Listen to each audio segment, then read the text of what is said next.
Agora eu comecei a gravar a aula, deixa eu minimizar aqui. Todo mundo está enxergando? Sim. Sim. Só um minutinho que eu fiz uma besteirinha aqui.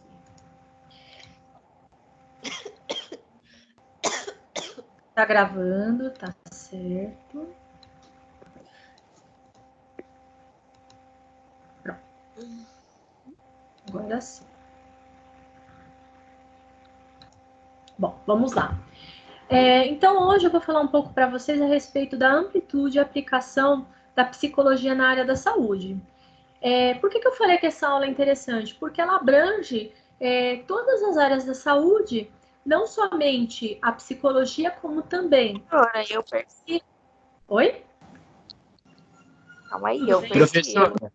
Oi? Tô conseguindo ver seu Não vídeo, está não. compartilhando a sua tela. Não? Então, peraí. Não. Não.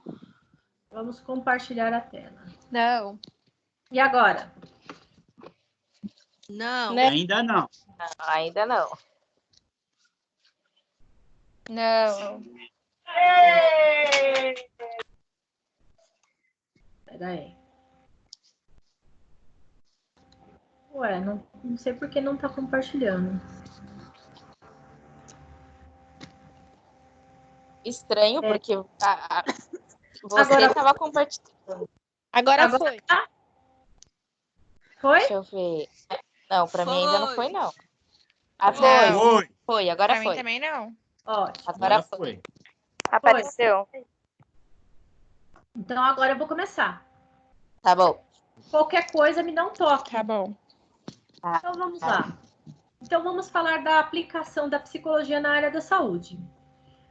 Uma coisa que é importante falar para vocês é a interface da psicologia com as outras disciplinas. Nesse caso específico, justifica o quê? A complexidade que caracteriza o indivíduo e a sociedade. Lembra que a gente falou a respeito da psicologia, das suas áreas de aplicação e afins? Tem um autor que é o Morin, que ele afirma o quê? Que a complexidade do mundo real, no caso, tanto os objetos como os fenômenos na natureza, são compreendidos através do quê? Por meio das perspectivas multidimensionais, ou seja, é necessário reunirmos e relacionarmos várias disciplinas para entender as partes integrantes de um todo. Como que a gente pode exemplificar isso? Na verdade, nós temos a equipe multidisciplinar, cada membro da equipe multidisciplinar ele vai estudar o quê? Algo diferente. O odontólogo vai estudar a cavidade bucal, os dentes, o enfermeiro vai cuidar, o médico vai curar, e a psicologia vai tratar da mente. Levando em consideração isso, essa linha de raciocínio, nós vamos considerar que existe tanto os fenômenos previsíveis quanto imprevisíveis, as incertezas e os fenômenos aleatórios. Pensem na situação que nós estamos vivendo hoje. Foi algo previsível? Não, certo? Não se previa que chegaria-se a uma situação onde as pessoas tinham que ficar confinadas, por exemplo, dentro da sua residência. Isso é uma coisa aleatória? Sim. Leva a incertezas? Claro. Então, isso abre o quê? Inúmeras possibilidades e os desfechos mais diversos para cada uma dessas situações. E isso pode ser aplicado para uma situação, como eu havia falado para vocês, para uma situação de vida. Todo mundo vive situações onde nós temos incertezas e fenômenos que são imprevisíveis. Bom, o que é interdisciplinaridade? Lembra que eu falei para vocês? Cada profissional ele acaba abrangendo um segmento diferente. Então, a partir da segunda metade do século passado, essa interdisciplinaridade, ou seja, essa pluralidade de profissões, ela acabou ganhando espaço no universo científico. Por quê? Começou-se a ter uma integralidade do olhar para o objeto de estudo, no caso, o indivíduo. Então, começou-se a ter um olhar para o indivíduo de que forma? De uma forma holística, que nós olhamos o indivíduo como um todo. Em substituição do quê? Da visão fragmentada. Ou seja, cada profissional olhando somente a sua disciplina. Então, nós não vamos olhar apenas o indivíduo com um problema bucal. Nós vamos olhar o quê? O indivíduo como um todo. O indivíduo que tem uma história de vida, que tem família, que tem vários elementos que compõem aquele indivíduo. E também caracterizou aí o pensamento moderno, presente também no modelo biomédico. O modelo biomédico, ele é um modelo que olha a doença. Hoje em dia, a gente não utiliza com grande frequência esse modelo, que olha somente o indivíduo como uma doença, e sim o indivíduo como um todo. Bom, a interdisciplinaridade ela recorre à reunião de elementos ou recursos de duas ou mais disciplinas. Por exemplo, a medicina, a odontologia, a enfermagem. Para quê? Para observar, compreender um fenômeno específico. No caso, os fenômenos relacionados a um indivíduo. E com isso, é a psicologia que vai dialogar com todas essas disciplinas e vai ampliar a compreensão do que é o indivíduo, tanto na sua subjetividade, ou seja, o indivíduo como um todo, como ao seu comportamento. Então, deixou-se de ver o indivíduo como uma doença e passou-se a ver o indivíduo como um indivíduo que tem o quê? Que tem uma história como um todo. Bom, aqui são algumas terminologias que são utilizadas na psicologia, como interface, que é a comunicação entre dois sistemas, a ligação entre duas ou mais áreas, a complexidade, que seria a reunião de vários aspectos ou partes vistos de diferentes aspectos, e a disciplina, que é qualquer ramo do conhecimento ou grupo de conhecimento. Aqui vai entrar um dos trabalhos que eu pedi para que vocês fizessem, que é a psicologia hospitalar. O que vem a ser a psicologia hospitalar? É o conjunto de contribuições científicas, educativas e profissionais que as diferentes disciplinas psicológicas fornecem para dar uma melhor assistência aos pacientes no hospital. A psicologia hospitalar é algo relativamente novo. Ela começou a ser introduzida, se não me engano, com grande frequência a partir dos anos, do final dos anos 70 e no início dos anos 80. A psicologia hospitalar, então, ela é o quê? É uma área de conhecimento que ela vai tratar os aspectos psicológicos do adoecimento.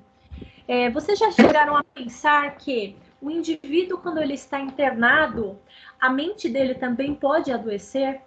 Ou ele pode ter um enfrentamento diminuído com relação a essa doença? Vou dar um exemplo para vocês. Quem aqui está confinado em casa, estudando apenas sem trabalhar? Assim como eu. No caso, eu estou trabalhando, mas estou dentro de casa. Quantos de vocês? Isso eu vou tomando água. Eu, Caroline, estou. Acho que é mais dia, né? Bom, pelo menos Eu, Camila, também. Eu, a Caroline, a Camila. Essa situação de medo que acaba nos infringindo, mais a situação de que estamos reclusos dentro de casa, mexe com a cabeça da gente? Mexe muito. Muito. Por quê? Eu estou falando de nós, indivíduos sãos. Imagine um indivíduo que, além de tudo, está doente dentro do hospital. Ele também está recluso. Né? Então, tudo isso leva o indivíduo ao quê? Ele é um indivíduo que está carregado de subjetividade e ele esbarra o quê? No real. E essa realidade para ele é nada mais, nada menos do que a doença. Imaginem pessoas com doenças crônicas, como, por exemplo, um indivíduo que tem lúpus. Ou um indivíduo que tem um rabdomiosarcoma de língua, por exemplo. Imagine ele tendo que estar dentro de um hospital, a sua autoimagem alterada, por exemplo, como que ele se sente? isso vai mexer com a psique do indivíduo.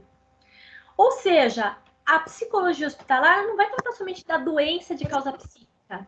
Ela vai tratar também dos aspectos psicológicos de toda e qualquer doença. Ou seja, o indivíduo ele tá internado por uma doença X, por exemplo, lúpus, que é uma doença crônica.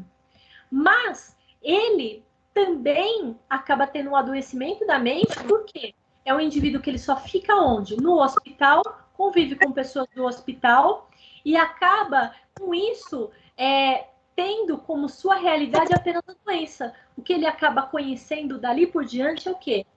A realidade de um hospital. Isso é muito claro, principalmente nas crianças. Por quê? As crianças, principalmente as crianças pequenas, elas ficam extremamente afetadas com a hospitalização, tá? Então, isso fica muito claro, principalmente na criança. Houve uma psicóloga, que é a Matilde Neder. Ela, na verdade, ela foi a fundadora da psicologia hospitalar no Brasil. Inclusive, ela tem por volta de 90 anos e ela ainda está em atividade. O primeiro trabalho dela foi no Instituto de Ortopedia da USP. Como que surgiu essa ideia aí da psicologia hospitalar? Lembra que eu acabei de falar das crianças? O que ocorreu? As crianças, observou-se que, principalmente as crianças, elas tinham algumas reações, principalmente no pós-operatório. Eu estou falando aqui do exemplo do livro de vocês, mas leia-se que não necessariamente precisa ser só no pós-operatório em crianças.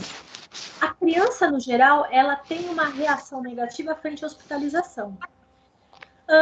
Com isso, tanto a equipe médica quanto a equipe de enfermagem começou a observar que as crianças ficavam extremamente agitadas. E elas começavam a danificar o gesso. E com isso, comprometia o quê? A recuperação. Imagine que elas fazem uma cirurgia ortopédica, algumas crianças ficam meses com aquele gesso, devido a uma cirurgia qualquer ortopédica que era necessária, e elas acabavam por danificar esse gesso. O que acontecia? A consolidação dos ossos, elas não acabava acontecendo de forma adequada. Com isso, solicitou-se para essa psicóloga que tivesse uma intervenção que aumentasse a aderência ao tratamento. E aí começou a desenvolver-se a psicologia hospitalar. Eu vou falar um pouco da minha experiência como enfermeira. Eu sou enfermeira pediatra. Principalmente as crianças que têm doenças crônicas, elas acabam ficando muito afetadas com relação à hospitalização. Principalmente na idade de escolar e pré-adolescentes, na puberdade, essas crianças, elas acabam tendo, principalmente nas doenças crônicas, elas acabam tendo pouca aderência ao tratamento. Por quê? Porque elas começam a se ver não como indivíduos normais, né, indivíduos que têm uma vida social, que são iguais aos outros, mas um indivíduo que ele só fica internado. Então, ele acaba, uma criança que fica bitolada dentro do hospital, que ela só pensa em hospital, ou então ela não adere à terapêutica.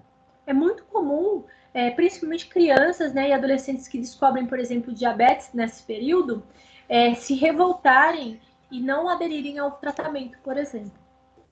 Então, com tudo isso, houve um crescimento do número de psicólogos hospitalares, principalmente a partir dos anos 80. Foi mais ou menos a partir do final dos anos 70, início dos anos 80. Ou seja, qual é o objetivo da psicologia hospitalar? É compreender o paciente de uma forma ampla, a partir de uma visão interdisciplinar, ou seja, de várias disciplinas, odontologia, enfermagem, medicina e a psicologia, que lança seu olhar para o doente e não para a doença isoladamente. Ou seja, é a visão do indivíduo holística, ou seja, a visão do indivíduo como um todo. Eu posso conversar aqui com vocês e falar, alunos, façam isso, façam aquilo, mas cada um de vocês tem uma vida, uma individualidade, uma história. Assim é o nosso indivíduo que está o quê? Internado. Alguma dúvida? Por enquanto, não. Não. Então, beleza. Falando um pouquinho da psicologia da saúde. Psicologia da saúde é um pouquinho diferente da psicologia hospitalar. A psicologia da saúde, ela não vai abranger aquele indivíduo que está dentro do hospital. Ele vai abranger também aquele indivíduo que está na atenção básica, que é aquele indivíduo que está no posto de saúde, que está no ambulatório. Ou seja, a psicologia da saúde, ela está baseada no modelo biopsicossocial. Então, ela vai reunir tanto os conhecimentos da psicologia clínica, das ciências biomédicas, também da psicologia social e comunitária. Ou seja, ela é mais abrangente que a psicologia hospitalar. Nesse caso específico, o que acontece? A psicologia da saúde, ela vai priorizar a educação. Ou seja, ela vai tanto priorizar a educação em saúde, quanto também a prevenção. Ou seja, ela está intimamente ligada à atenção integral, à atenção básica, em oposição ao modelo biomédico, que acaba vendo muito mais a doença do indivíduo. Esse tipo de psicologia, ele é muito utilizado aonde? Tanto na atenção básica, mas para melhorar principalmente a qualidade de vida dos indivíduos. Então, ele é aplicado aonde? Na comunidade. Se vocês forem pensar na situação atual onde nós nos encontramos, o que está sendo utilizado? A psicologia em saúde. Por quê? Não se fala a respeito do confinamento e afins, trabalhando as pessoas com relação, por exemplo, à prevenção da infecção pelo Covid-19? Se fala toda hora isso na televisão, isso é um tipo de psicologia em saúde também. Ou seja, a psicologia em saúde, ela vai basear-se no quê? Basear-se no modo que o indivíduo ele organiza a sua vida e atribui os significados ao seu estado de saúde ou doença, sua relação consigo e com os outros. Ou seja, a psicologia em saúde, ela vai ajudar não só o indivíduo, mas vai ajudar também a comunidade, vai ajudar o indivíduo a se ver e se organizar com relação ao seu bem-estar, mas também a comunidade. À medida que eu lavo as mãos, eu previno só a infecção do Covid na minha família e em mim, ou eu previno na sociedade inteira? Na sociedade. Na sociedade, certo? À medida que eu tenho essas medidas de higienização das mãos, de não manter o afastamento social, o que eu estou fazendo? Eu não estou fazendo um bem só para mim, eu estou fazendo um bem para todos. Ou seja, ela busca conscientizar as pessoas a adotarem atitudes e comportamentos ativos. No caso específico, direcionado para a prevenção da doença e do enfrentamento do processo do adoecer. Por quê? Eu vou ter indivíduos na sociedade que vão acabar tendo a infecção pelo Covid, certo? Que vão acabar adoecendo. Mas também eu vou prepará-los para o enfrentamento da doença, certo? Não sei se vocês viram na internet, houveram até mesmo casos de suicídio de profissionais da saúde, não aqui no Brasil, mas no exterior, que testaram positivo para a Covid-19. Ou seja, essa situação de pânico chegou a um ponto da pessoa tirar a própria vida ao enfrentar a doença. Não sei se vocês viram isso na internet. Ninguém viu? Não. Não. Eu vi, Não. professora. Se você viu, então, se eu não me engano, foi na Itália. Foi na Itália. Foi uma enfermeira na Itália que ela se contaminou. Isso. E ela se contaminou e por medo de contaminar o pessoal da família ou outros pacientes, ela pegou e se matou. Exatamente. Bom, como eu falei para vocês, a psicologia em saúde, ela está intimamente relacionada à atenção básica, à atenção primária. Então, a partir daí, surgiram vários programas que se relacionam a ações sociais e ações de saúde. E com isso se tornou imprescindível que as equipes multidisciplinares elas constituíssem esses programas de saúde. E com isso, essa interface amplia a compreensão do indivíduo à medida que ele busca entendê-lo na sua totalidade. Ou seja, compreende o paciente da área da saúde do seguinte modo: o indivíduo ele tem um problema de saúde, um problema orgânico, que está relacionado com problemas comportamentais e emocionais, que vão o quê? Podendo tanto o problema orgânico quanto os aspectos comportamentais e emocionais serem a causa ou a consequência desta relação. Ou seja, à medida que eu tenho um indivíduo, por exemplo, que ele é diabético, ele tem um problema comportamental também? Ele pode ter? Pode. Por quê? O controle da diabetes, ela também se faz através do quê? Da dieta. Que é o quê? A dieta é um aspecto comportamental. E ele é modificável. A doença não é modificável. A dieta, sim. A partir do momento que ele tem esse problema orgânico, ele se relaciona intimamente com esse comportamento do indivíduo, por exemplo, de comer, por exemplo, algum tipo de alimento que seja nocivo, que tenha, por exemplo, sacarose. Eu ia falar sucralose. Sacarose. Ou então que contenha muitos carboidratos. Ele pode modificar? Pode, mas ele também vai ter que modificar o quê? A mente, a forma com que ele pensa. Aqui eu já falei para vocês, né? E aí, com isso, os aspectos importantes para a área da saúde.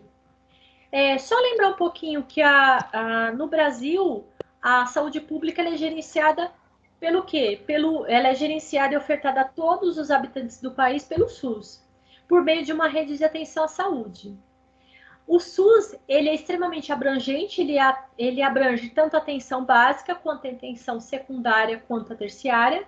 A básica seriam os ambulatórios e os postos de saúde. A secundária, os hospitais especializados. E os terciários, as demandas complexas. Por exemplo, um hospital que é especializado em câncer, que é especializado em transplante de órgãos. E com isso, o grau de complexidade ele é definido através das funções diferentes de densidades tecnológicas como objetivo. E aí nós vamos ter 3 princípios do SUS, que é a integralidade, a equidade e a universalidade à saúde. Ou seja, qualquer indivíduo que esteja aqui no nosso país, ele tem direito a utilizar o Sistema Único de Saúde. Dando como exemplo, vocês viram os hospitais de campanha?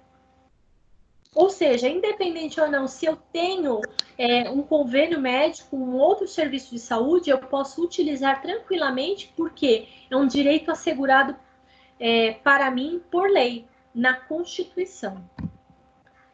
Falando um pouco da rede de atenção de saúde, que ela é ligada por meio dos sistemas técnico, logístico e de gestão, ou seja, tanto os hospitais, as farmácias, unidades de saúde, os hospitais de referência, todos eles estão interligados. Aí você vai ter uma referência contra referência.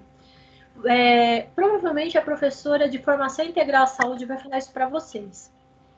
E essas redes, elas são estruturadas por meio de tecnologia e elas têm cooperação entre as unidades com grau de independência e autonomia.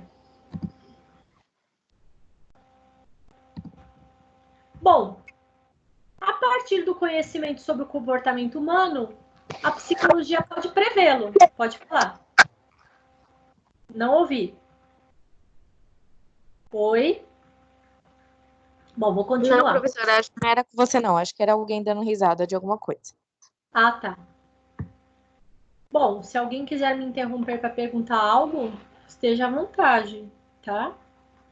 Bom, a ciência psicológica, então, ela vai evitar o surgimento dos comportamentos prejudiciais do indivíduo.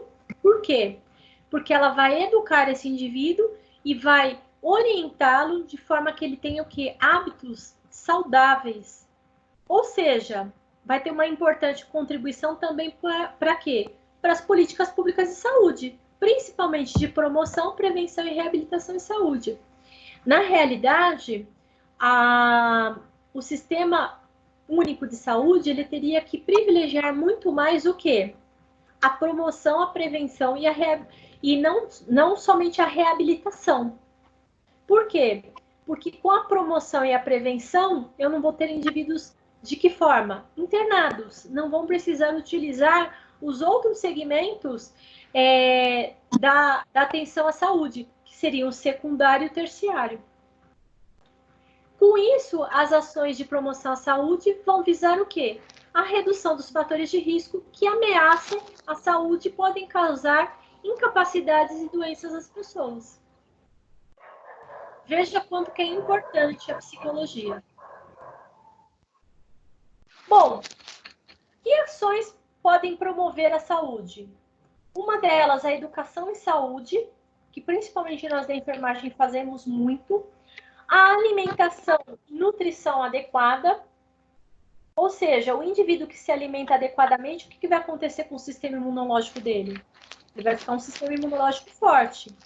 À medida que eu educo essa pessoa relacionando-se à saúde, eu vou ter menos casos, por exemplo, de infecção que são, por exemplo, infecto-contagiosa, né? Outra coisa, a adoção do estilo de vida saudável. Por exemplo, dizendo não ao sedentarismo, fazendo exercícios físicos, tendo uma nutrição adequada. Também o aconselhamento de cunho genético e sexual, como, por exemplo, relacionado às doenças sexualmente transmissíveis. Querem um exemplo disso? Não sei se vocês sabem, principalmente no estado de São Paulo, nós temos uma verdadeira epidemia, sabe do quê? De sífilis. Vocês já ouviram falar em sífilis, crianças? Sim. Já. É uma doença sexualmente transmissível. É uma doença sexualmente transmissível que está praticamente uma epidemia no estado de São Paulo. E é uma doença que ela é o quê? Curável. Cura-se com penicilina cristalina ou com benzetacil. Também o incentivo, como eu falei, às práticas de exercícios físicos, assim como os hábitos de higiene pessoal, domiciliar e ambiental. E isso frisa-se que, no contexto atual, está sendo extremamente importante. Por quê? Hoje em dia se frisa-se muito a respeito do quê? Da lavagem das mãos, né, da higienização das mãos, e da higienização das mãos com água e sabão ou com álcool gel. Será que isso era necessário? Falar para a população algo que deveria ser um costume? Ou não? Sim, necessário. Extremamente necessário, né? Na verdade, isso já deveria fazer parte, ter sido adotado pela população. E com isso... Professora. Diga. Que nem essa parte do Covid-19 que está acontecendo lá na Itália, eu vi um trecho de uma reportagem falando que isso que aconteceu na Itália também foi mais por falta de desrespeito da população, né? Por não acatar as ordens, né? Exatamente. Não acatar as orientações sanitárias, nesse caso específico, dadas pelo governo da Itália. Parece isso. Que no início do confinamento, né, desse isolamento social, as pessoas não estavam respeitando. Além disso, é um país que tem um número grande de idosos. Vendo-se que, no caso, a idade dos indivíduos que têm acima de 60 anos eram os mais afetados, por ter muitos idosos, acabou tendo que uma grande parcela da população acabou adquirindo, né, essa doença e acabou até mesmo tendo um alto índice de mortalidade. Aí, associe-se isso também aos maus hábitos, como, por exemplo, tabagismo, sedentarismo, comorbidades, e aí agravou-se muito mais a doença. logicamente que o consumo de drogas, mas no caso dos idosos não é frequente. Mas tabagismo, sedentarismo e até mesmo alcoolismo, existe uma grande parcela aí da população idosa que também possui esses maus hábitos. Ou seja, as políticas preventivas de saúde, elas são extremamente importantes. Ou seja, essas campanhas educativas, como estão havendo hoje, na atualidade, elas são de responsabilidade do governo, né? Orientar a população, como, por exemplo, manter o distanciamento social. E, a exemplo disso, nós temos as campanhas de vacinação, né? Vocês viram que com essa comoção aí do Covid, há anos que não se tinha uma adesão tão grande da campanha de vacinação da gripe, que estão até mesmo faltando, no caso, vacinas em vários postos de saúde. Então, a exemplo disso, nós temos as políticas preventivas, não somente as políticas sanitárias, no caso, com relação à orientação aos hábitos de higiene adequados nesse momento que estamos vivendo, mas como também as campanhas de vacinação. Há alguns meses atrás, vocês viram que, por conta de pessoas que não haviam se vacinado contra o sarampo, houve até mesmo um surto de sarampo no estado de São Paulo. Não sei se vocês viram, o primeiro caso, né, que foi um caso importado, ele foi aonde? Foi na cidade de Santos. Tá? E ainda por cima, bem na quadra onde a minha mãe mora. Ou seja, eles tiveram que fazer o quê? Vacinar todas as pessoas que moravam naquela região. Porque, assim como o Covid, o sarampo ele é altamente contagioso. A diferença entre o sarampo aí, o que ocorre? Que o sarampo, a maioria das pessoas já tiveram imunização passiva com relação ao sarampo, né? Todo mundo, pelo menos, já tomou uma dose de vacina do sarampo. Ao contrário do Covid, que nós não temos vacina para isso, tá? Então, aí também vai entrar a vigilância epidemiológica, no caso, que faz a notificação desses casos de doenças infecto-contagiosas e outros agravos de saúde. Também as políticas aí de saneamento básico, a vigilância sanitária. Oi? Os exames médicos e odontológicos periódicos, que também são extremamente importantes. E todas essas ações vão prevenir a deterioração da saúde à medida que o acompanhamento do estado de saúde da comunidade possibilita uma intervenção precoce. Vocês já pararam para pensar quantas pessoas estariam contaminadas se não houvesse essa medida de isolamento social que estamos vivendo? Alguém já pensou nisso? Já. Então, seria muito pior. Nós estaríamos com os hospitais extremamente lotados, até mesmo sem respiradores suficientes para todos aqueles que necessitam, e até mesmo teríamos que escolher quem é que ia viver, quem é que ia morrer, né? Ou seja, essas ações... Oi? Exatamente. E aí, isso seria muito pior e o reflexo disso seria muito maior do que está sendo hoje também na economia. A exemplo disso, nós temos o quê? A gripe espanhola que houve no início do século passado. Tá? Foi depois da Primeira Guerra Mundial. Tá? E ainda nós temos as ações de reabilitação. Entre essas ações de reabilitação, nós vamos ter os diagnósticos e os tratamentos das doenças.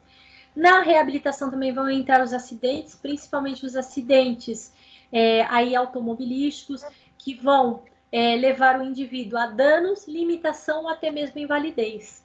Lembrando que existem várias doenças que são incapacitantes também. E as ações de reabilitação elas vão ter como objetivo a recuperação total ou parcial. Essa recuperação total ou parcial ela vai devolver esse indivíduo para a sociedade, para ele voltar às suas atividades sociais e laborais. E nesta aula, era isso que eu tinha para dizer para vocês. Pergunta. Eu vou parar de gravar a aula. Aqui, parar de gravar, que eu inicio a outra.